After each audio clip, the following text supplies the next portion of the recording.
The mental gymnastics that women will do to continue to externalize blame and put that on men, the fact that they will accuse you of bad character, basically, and being predatory monsters, having no empathy, no compassion. They'll accuse you of that. All the while, it's really the other way around. They mischaracterize who you are and what you're going through. And I'm so tired of it. So we're going to call it out today. Welcome back to Far From Eden.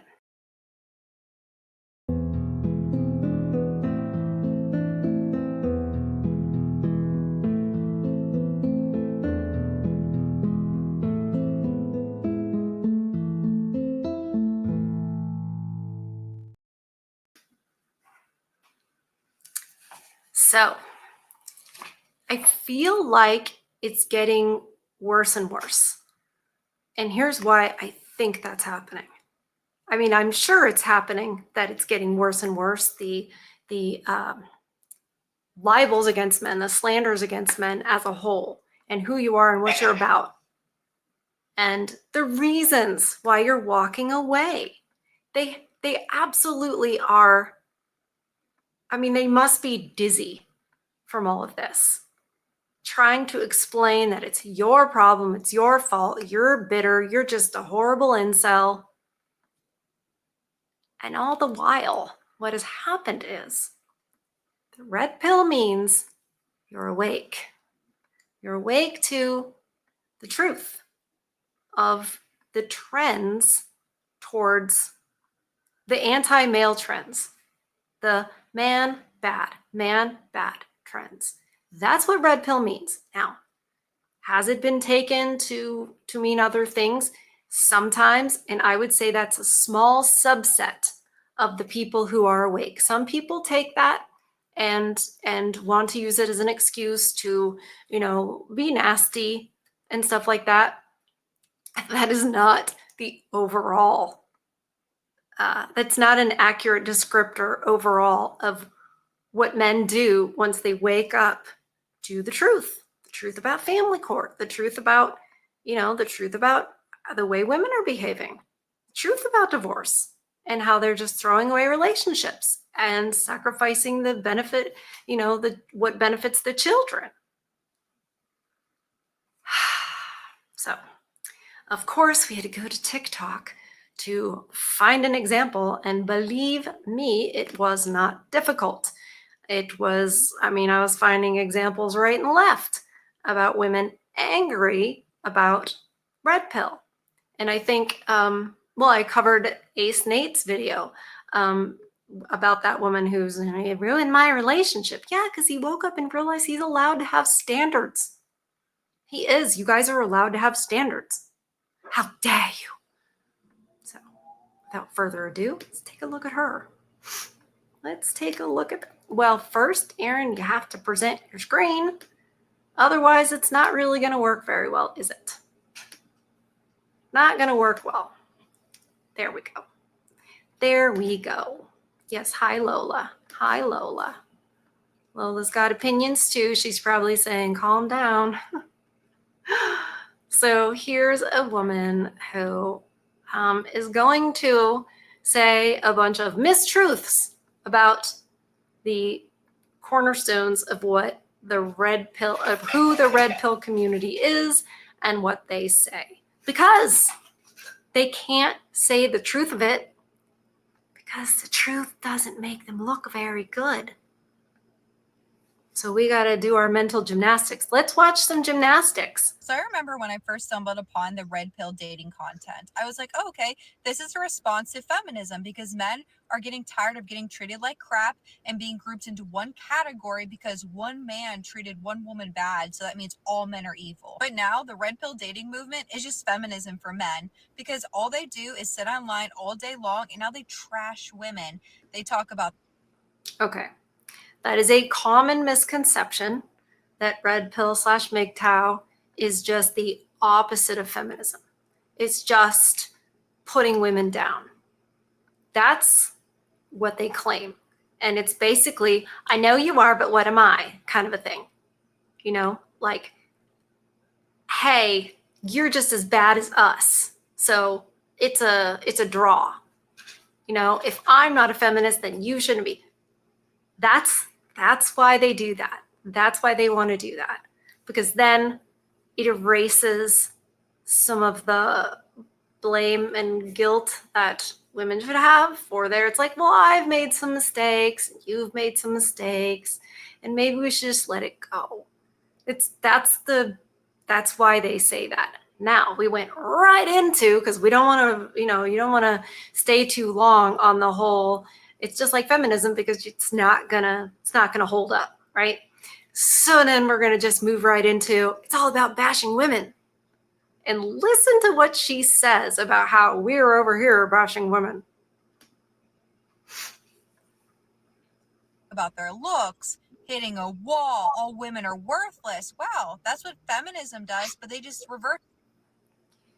Okay. The truth that women hit a wall in our looks. Now, I guess you could say it a nicer way, but it's just the truth. Like, we shouldn't be mad about it, honestly. I don't look as good as I did when I was 20. I know that because I'm not trying to be delusional about what I look like. I'm not hung up on that. You know why? Because there's more to it. There's character and wisdom. I'm not making the case like I've grown in value. I mean that I know that superficiality is not the most important thing. But if all you have is your perception of your looks, I guess you need to hang on to that. If you have not, say, been married for decades and nurtured this family and served your husband and been as virtuous as you possibly could, held that as a value, then yeah, I guess you probably need to hold on to the fact that you're still hot or whatever. Because you would need to be hot for all these men because you're single and you're, remember that lady who was 52 and been married like 24 years and blew up her marriage? She was in these streets. I guess you'd have to keep convincing yourself that we have no shelf life. We do. It's just the truth. It's just the truth. And it's not hateful to say the truth. But for some people, the truth hurts because it gets in the way of their delusions and their materialism. It and talk crap about men. These movements pull in lonely, angry, depressed people and say, look, you belong to a community now. Don't you feel loved? We're going to. How dare you have a community? How dare you be depressed? It pulls these depressed people. Could you have less compassion, lady? Could you have less? Do you ever wonder why they're depressed? The rate of men,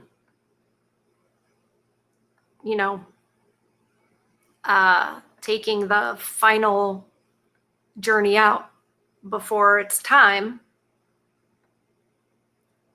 is so high. And she's going to sit here and talk about divorce. I mean, not divorce, depressed. I see it's a Freudian slip because I know why. You have good reason to be depressed. Good reason. And she's sitting there in their language, shaming you for being depressed. When in reality, I know from talking to you, because I actually want to listen to you, unlike some people, that your families have been stripped away, your kids have been stripped away, you've been falsely accused, you've been ignored, disposed of, seen as a work mule. But how dare you be depressed and lonely and find community? I mean, Lola might make an appearance.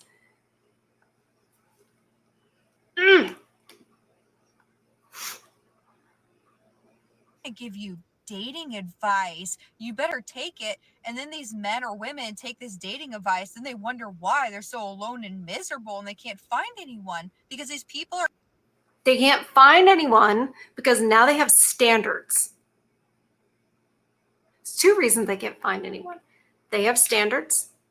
And number two, they have standards, meaning no one can meet those standards.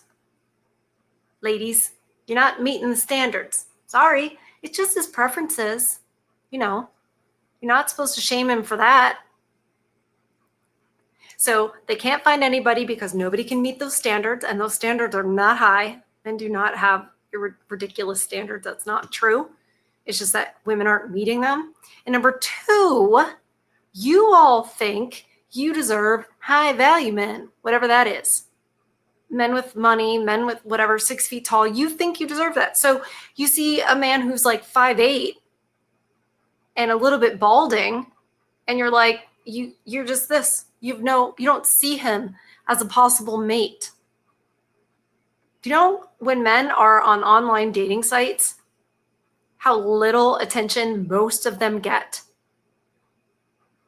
This woman.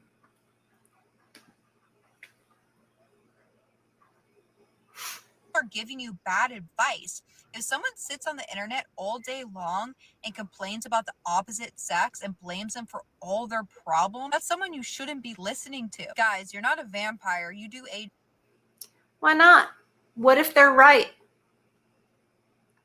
Too. And the ones that claim they're Christian, is this really Christian-like? And women, not every man is evil out to get you. Yes, it's Christian-like to have standards. It's Christian-like to want a woman who's virtuous in many ways.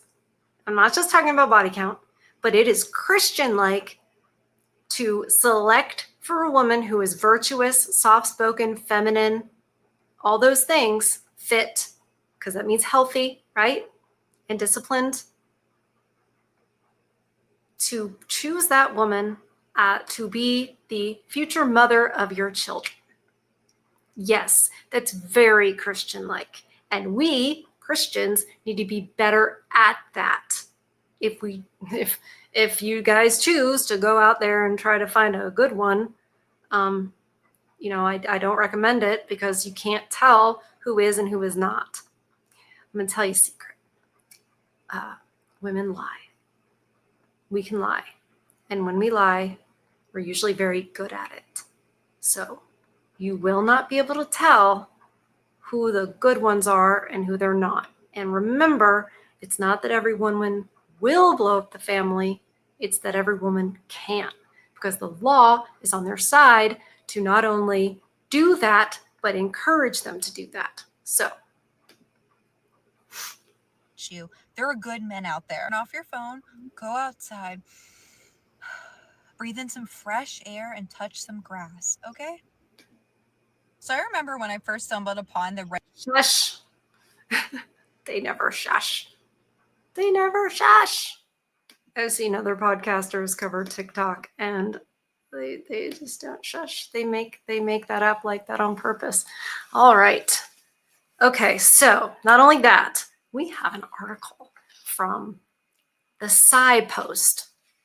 It's more like the Sci-Op Post, because I think, now that we know what we know about USAID, we're like, this stuff is all funded by NGOs to push all of this garbage propaganda onto us. So here are more lies about you guys. They have no shame. This was published in the Sci Post on 11/14/24. Bless you, bless you. And it was written by Eric W. Nolan. Eric, it was written by a man. There are so many traitors amongst us. Poof, I made Lola appear. She's training me right now to put treats up on the couch to keep her from doing this. So she's got me trained and now I'm doing that. So, but that's all right. She's my co-star. So back to this. It's entitled "The Dark Dating Strategies, quote, Red Pill Men Use According to Their Exes." Oh, well, I mean, that's an unbiased source. Mr. Eric W. Nolan, I feel like we've heard from him before. Okay. A recent study published in the journal Personal Relationships explored how personality traits associated with manipulation, known as the dark triad, are reflected in the dating practices of men in the red pill community. Women previously involved with red pill men described partners who showed patterns of self-interest and emotional detachment, often using manipulation to achieve their goals. Or this is just a hypothesis. I'm sure it's probably wrong, but could be that their self-interest was actually, hey, I'm a human being, and I'm not just gonna bow down to your every whim and serve you. And emotional detachment could mean that they are not gonna be put in your box on the plantation. Yes. To achieve their goals. These findings suggest that red pill teachings may encourage or attract men with traits linked to willingness to manipulate others in relationship. You know, we read a book about manipulation. One second. Okay. Remember this? We did a series on this book all about how this is happening the other way. And I have a theory that maybe when men are like, no, you're not gonna do this, women think that means they're manipulating women just because they're not allowing themselves to be manipulated. But it's just a theory. I mean, who knows? What do I know about this stuff? The red pill community is a loosely connected group of online communities that use the red pill metaphor from the Matrix movie to describe a supposed awakening to hidden truths, usually concerning relationships, gender dynamics, and society. Yep, that's true. Originally, taking the red pill in the Matrix meant awakening to an uncomfortable reality and rejecting the comforting illusions of the world. Yeah, they woke up to knowing who women are and what they're doing. And as we've been exploring how the government and the overlords want this, because you cannot have communism without feminism. I was happy to see Andrew Wilson describe that link in one of his recent debates. I was like, yes, that's right. We need to say that more. So an uncomfortable reality and rejecting the comforting illusions of the world. Bless you. Goodness. In these online communities, it signifies rejecting what they consider mainstream or blue pill beliefs, often about masculinity, feminism, and traditional gender roles. I don't see a problem. The new study sought to better understand how red pill community teachings translate into romantic relationships. The red pill, an online community connected to the manosphere, supports a philosophy rooted in anti-feminist views and endorses the use of manipulative tactics to build relationships with women. No, there are some men that do the pickup artist thing. That is not the majority of you guys. It's just not. That's not what you wake up and do. Some people do out of anger, out of, I don't know, a way to validate. I'm not going to sit here and say the reasons that are behind why some people would go into being pickup artists. But I'll tell you that is not the majority. It sure does help to smear all of you guys if they try to say you're all Andrew Tate, which is what they've been trying to do from the beginning. They make him the face of it so they can say, look at this horrible guy. Look at all the things he's done. That's who these men all are, and that is not true. This has made me so angry. These tactics echo characteristics of the dark triad, a combination of narcissism, Machiavellianism, and psychopathy. These are giant accusations. These are giant accusations of all the men who have woken up. Those who score highly in these traits typically seek short-term gains and use deceit or coercion to fulfill their needs, prioritizing immediate self-interest over long-term connection. While many studies have examined the impacts of dark triad on relationships, this research is the first to gather insights directly from women who dated red pill affiliated men. I can't believe they're taking their word. I cannot. To investigate the role of the dark triad in red pill relationships. The author of the study recruited participants from the blue pill, a Reddit community that critiques and reflects on the red pill. 6 self-identified heterosexual women aged 20 to 38 participated in detailed, semi-structured interviews describing their experiences dating red pill men. I can't wait to hear what they say. I can't wait. I'm reading this cold. Experience it with you guys. Each woman's relationship varied in length from a few months to over 6 years, and by the time of their interviews, all participants were no longer involved with their red pill partners. The interviews were transcribed and analyzed to determine if the participants' experiences aligned with previously documented traits and behaviors associated with the dark triad in relationships. The study's findings reveal a significant overlap between the personality traits associated with the dark triad and the behaviors promoted by the red pill community. Yeah, and I bet they wanted it to. I bet they were like, okay, we've got to find out how bad these things are. I bet it's connected to the dark triad. Okay, let's do a study that backs that up. I smell a rat.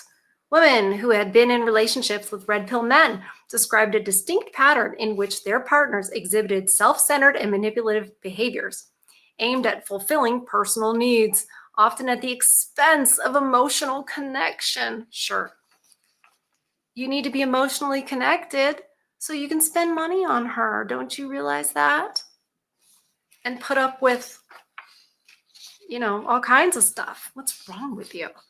These relationships were marked by an intense focus on image, success, and control, aligning with the traits of narcissism, Machiavellianism, and psychopathy found within the dark triad.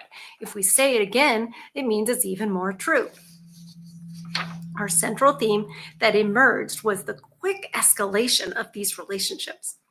Many women described how red pill partners would rapidly push for deeper commitment or intimacy early in the relationship. Hold on. Many women described how red pill partners would rapidly push for deeper commitment or intimacy early in the relationship. Well, that's 2 separate things, isn't it? Commitment or intimacy, those are 2 different men.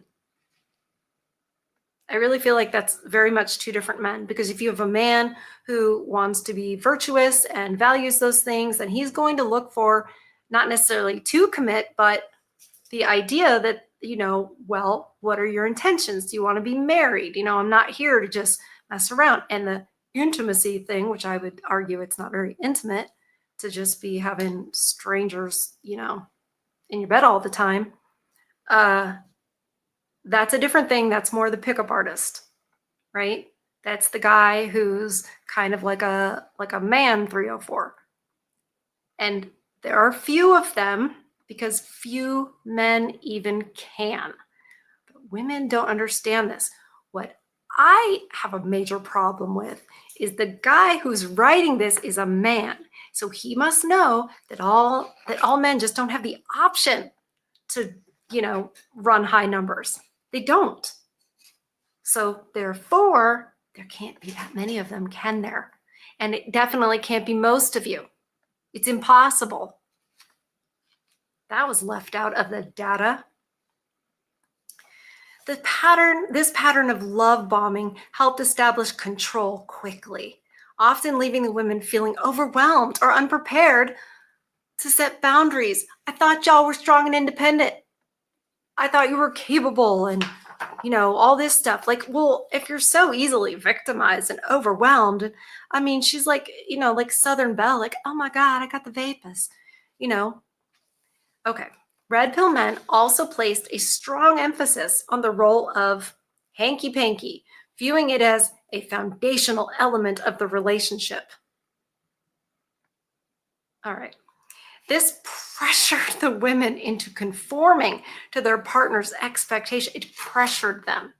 They were pressured. Therefore, it's not my fault. I was pressured. It's the victim and the strong and independent woman again strikes again. Strong emphasis on the role of hanky-panky, viewing as a foundational element of the relationship. This pressured the women into conforming, sometimes to their discomfort. Well, then if you're uncomfortable, maybe don't do it. I smell a lie. This is, I decided to look back and make this his fault. These early pressures, oh my God, often led to women moving in with their red pill partners sooner than they would have liked, reinforcing a dynamic where the men would exert greater control over daily interactions. This is, what are they even talking about? This is like, what, did they kidnap you? You have no ability to be like, no, thank you. You know, it's never happened to me. I've never been pressured into any of that. I've never, like, well, first of all, I haven't had a lot of relationships, but nobody ever came up to me and like love bombed me and like convinced me. Like, you just can't. I have values and I stick to them. And I have boundaries. This is pathetic. Another significant finding involved the concept of coaxing, where red pill partners use psychological tactics to manipulate their partner's emotions and decisions. This included strategies like dread game, where red pill men would subtly threaten abandonment to encourage compliance. In these situations, the women were feeling anxious and eager to placate their partners to avoid conflict.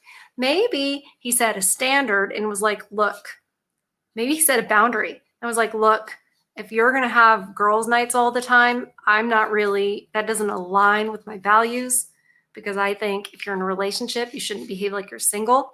Maybe that's exerting control, right? That's the control. And they're saying, if that's how you're going to be, fair enough, but I'm not going to be in a relationship like that. And that's abandonment. It's all how you frame it. You can look back on a relationship and frame it a different total way and make him look like a monster. And that's what they're doing. That's exactly what they're doing. This is when men start to say, no, they have boundaries and they have standards. Now you're exhibiting dark triad characteristics. Okay. This emotional manipulation took various forms, from guilt tripping over minor issues to intentionally provoking the women to get a desired reaction. For instance, one partner might leave messes for his girlfriend to clean up, establishing her as responsible for the domestic work, or use passive-aggressive comments to make her feel guilty about not meeting his standards. Maybe he's just communicating that you're not meeting my standards. But see, you make her feel this certain way. And you know what? Maybe he just forgot to pick up his socks. Maybe it wasn't this big, like, ooh, I'm going to forget my socks to see if she'll pick it up, so then she'll know her place. Men don't think like that. Men don't think like that. You know who thinks like that? Not men. It's the other one. The study also uncovered how these men were preoccupied with their outward appearance and social status, aiming to portray themselves as successful, powerful, and attractive alpha males. Maybe they just took pride in themselves and invested in themselves, and it wasn't all about her and giving to her and what she wants. See, we can frame it different ways. And honestly, the way I'm framing it makes a lot more sense with the men I've spoken to. This image management was a recurring theme, with red pill men often fixating on displaying their physical fitness, material success, or intellectual superiority. Maybe they're just successful. They take pride in their health, and they're really smart, and she doesn't like that because it makes her feel stupid. Several women recounted their partner's habit of showcasing their career achievements or flaunting their wealth to appear desirable. They're not trying to compete with you. Men aren't trying to compete with you. You only think that because you're trying to compete with them. It's exactly what women accuse men of. They think, well, they're just threatened by a strong, independent, intelligent woman with a good career. They're just threatened. No, men aren't threatened by any of that in a woman. They don't like arrogance, and they don't like, they'd rather not be in a relationship with somebody who just doesn't have time for them and isn't committed to what the family will be. But it looks like you're doing it here, ladies. Oh, the emphasis on public image seemed driven by belief that it would make them more attractive and worthy of admiration. All right, well, you're just guessing and attributing you're attributing something bad to their behavior, because that pushes their narrative, aligning with the narcissistic component of the dark triad. However, the participants noted that this polished image was often a facade, hiding behaviors that contradicted their carefully crafted personas.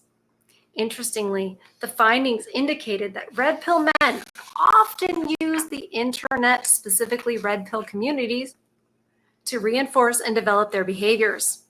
The study participants reported instances where their partners openly consumed red pill content, which would directly influence their attitudes. That was a Freudian slip.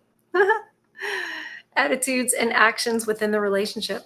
Some partners openly watched red pill videos or read forums as a form of validation, sometimes even encouraging their girlfriends to explore the same content to understand their perspective. Well, it doesn't sound like a dark triad guy is going to be like, hey, can you look at this? Because I think it's really eye-opening, and what do you think? They're not very good at being monsters. The study highlighted that even outside the relationship, red pill men's interactions with the online community often reflected dark triad traits. Some participants described their partners as fixated on engaging with red pill content online, sometimes to the detriment of their real world relationships. Well, yeah, if they're going to get out of bad ones and, abandon ship before it hits the iceberg and save themselves from the future of losing half their stuff or more, and having their children stolen from them. Maybe they're learning the dangers of it all. Women don't like that because that's not going to get you down the aisle and on the plantation. For instance, one woman recalled how her partner would spend excessive time on social media or gaming platforms, seemingly prioritizing his online persona over their shared time. How dare you spend time doing something else that's not me? I need more attention. The study's findings suggest that red pill beliefs and behaviors create a social dynamic within relationships that often leads to manipulative and callous interactions. For some men, red pill teachings may amplify pre-existing tendencies towards the dark triad. For others, red pill communities might serve as an environment that nurtures these behaviors, encouraging men to see them as virtuous or desirable. Yep. They're saying, here's what they don't like. You're walking away. They don't like it. So they have to make you seem bad and make up other reasons why you're walking away from relationships and marriage and all that stuff that just destroys men. It's designed that way. That's what government marriage does in the current state of these laws. It's not safe. It's just smart. However, the study did have limitations, given its small sample size of 6 women, only 6 women, and reliance on self-reported experiences. Yeah, exes. They're not going to say anything good about their exes. Women don't. Men can. Men can talk in a positive way about their exes and definitely do more than the women do. It's just the truth. I know I've read it in a statistic, but I don't have it off the top of my head. Just trust me. Trust me, it's true. All right, the study's limitations. The findings may not represent the full range of experiences in relationships with red pill men. Also, as participants were recruited from a community critical of red pill, well, that's convenient too. This whole thing is just pushing the narrative that man, bad, you guys are all evil and toxic, and you're just abusing the women and taking advantage of them and manipulating them and lying to them. It's all to hide the truth. And the truth is pretty much the opposite of what they're saying. Also, as participants were recruited from critical of the red pill, there may have been some bias in how they viewed and interpreted their experiences. Do you think so? Future research could build on these findings by collecting data from a larger samples and possibly including perspectives from men within the red pill community. Yeah. And what about from women who are anti-feminists? What about that? What about getting their take on it, right? What about that? What about bringing in these other aspects of why these men got to be red pilled? What are they actually awake to? Nobody said anything like that. You notice that? They're like, oh, they're awake. Yeah, what did they realize? Said nothing about the law. Men get, longer sentences and harsher sentences for the same crime. Women are, just born with value and men have to earn it. What about that? What about when men realize that? That is the red pill. That is the awakening. The red pill is not just men being 304s and lacking any kind of morals and trying to victimize women. It is not that. By and large, it is awake to the way society, Western society right now, is structured, the dangers of dating and marriage, and the fact that men are like, you know what? I don't want to play anymore. Don't want to play anymore. The game is rigged and I'm out. And they hate that because that's really what it's about. And even if some men are still engaging in dating and considering marriage, they're still out as far as wanting to be on that plantation. The red pill men who are still engaging in the dating and the trying to find a wife, they're still aware and dodging the mines in the minefield, right? And still saying, I will not be manipulated. I will have standards. I will have boundaries. And if I don't find it, I guess then I'll be single, right? They don't want to settle for things that they've settled for before. And they're refusing to be used in the way that they've been used for generations. We've been studying it here on this channel about how long this has been going on. And right now we're in a series, reviewing this book and studying this book from 1958. But men have finally said, no more. I've had enough. And I'm so glad, because when you have men in your life that you love, and now all of you guys are included in that, you don't want to see them hurt. And you don't want to see them have to settle or, gosh, be used. You don't want to see that. You don't. So, thank you for joining me on this. I am so thankful for you guys. Please protect your peace. Oh, hold on. Oh, I put my mug away. Darn it. I still had a bit of coffee left. What am I doing? But protect your peace, you guys. Really protect your peace. Don't listen to this. Don't listen to the stuff they say about you. They're just trying to shame you even more than they were before. Trying to shame you back onto the plantation. Feed your souls, because this is a battle. I love you guys. And I'll see you on the next one.